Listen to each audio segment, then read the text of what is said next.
Cześć, dzień dobry. Mówi Dorota Frajtak z kreatywnie.com. Dziś mam dla Ciebie piękną dynię. W założeniu miała być to dynia z efektem rdzy i trochę jej się tam pojawiło, ale chyba głównym elementem zabawy był bister w kolorze żółtym i kolor miętowy. Dynia jest tekturowa, to jest dynia z masy papierowej i zacznę sobie od pomalowania jej kolorem Rusty, czyli takim rdzawym, czerwonym z firmy Flair.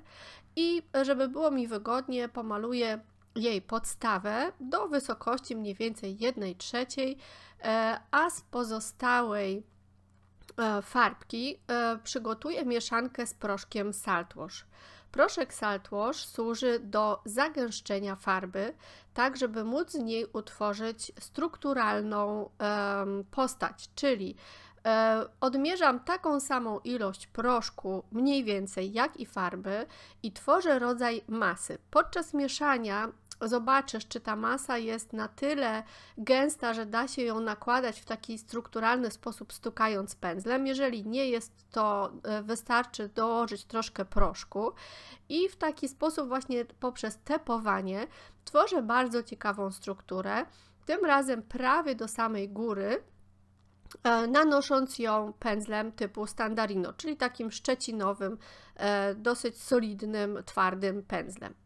Następnie przygotowuję mieszankę z PowerTexu w kolorze Ivory. Używam go dosłownie niewiele, to może są 2 łyżki tego PowerTexu i do tego dodaję mniej więcej łyżeczkę proszku do rdzy Rusty Powder. Ten proszek to jest ruda żelaza, która jest w proszku i można ją dodać do PowerTexu. Tworzy się taka szara maź i tą szarą maź nanoszę na moją górną część dyni za pomocą pędzla w dosyć dużej ilości, bo będę chciała do niej też przyczepić kuleczki, żeby te kuleczki się miały do czego przykleić.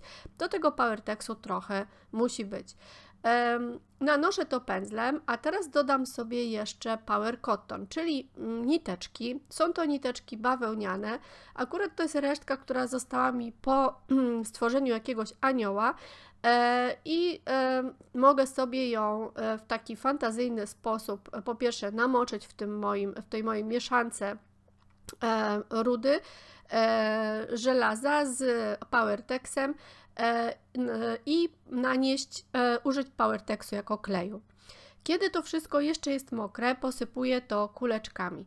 Zaczynam od kuleczek większych i ich dosłownie używam kilka. Trochę sobie je dociskam, żeby połączyły się z PowerTexem, później mam kuleczki średnie, a na koniec kuleczki drobne, które wielkością przypominają kaszkę.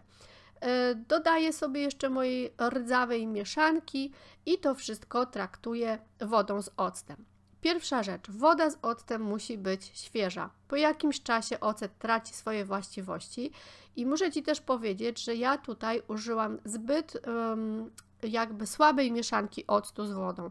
Czyli octu powinno być przynajmniej połowę w tej mieszance, jeśli nie więcej, tak żeby zaszła reakcja. Pomimo, że to spryskiwałam dosyć solidnie, reakcja zaszła głównie na niteczkach i to za chwilę będzie widoczne, czyli świeża mieszanka i dosyć dużo octu. Ponieważ mam większość koloru szarego, a nie rdzawego, dodałam patynę Bister. Patyna Bister w kolorze żółtym świetnie imituje rdzę. Można też dodać kolor brązowy i ja się tutaj po prostu bawię jakby kolorami, spryskuję sobie to swobodnie, tak żeby tą szarą część zabarwić właśnie na kolor rdzawy. A teraz użyję jednego z moich ulubionych kolorów, Cape Town Blue. Zaczynam tak jak na samym początku od dolnej części mojej dyni, suszę sobie to, żeby móc ją sobie swobodnie postawić i cieniuję w kierunku górnym, dochodząc do struktury Salt Washa, a później do moich właśnie utwardzonych już PowerTexem niteczek i kuleczek. I muszę Ci powiedzieć, że ten proces właśnie nie spodziewałam się tego i nie wiedziałam, że aż tak fajnie to wyjdzie. Wyszło coś tak bardzo organicznego i takiego atrakcyjnego dla mnie pod kątem struktury, że naprawdę sprawiło mi to ogromną radość. Ten blister w kolorze żółtym wszedł w piękną reakcję z kolorem Cape Town Blue, tworząc takie piękne limonkowe przebarwienia. Także może się zdarzyć, że ponieważ tej farby używam niewiele, będzie trzeba powtórzyć to cieniowanie i tak prezentuje się moja gotowa dynia. Zajrzyj do mnie na media społecznościowe, tam znajdziesz na pewno więcej inspiracji, na grupę kreatywnie.com. Koniecznie zajrzyj też do linków, tam znajdziesz opisy produktów.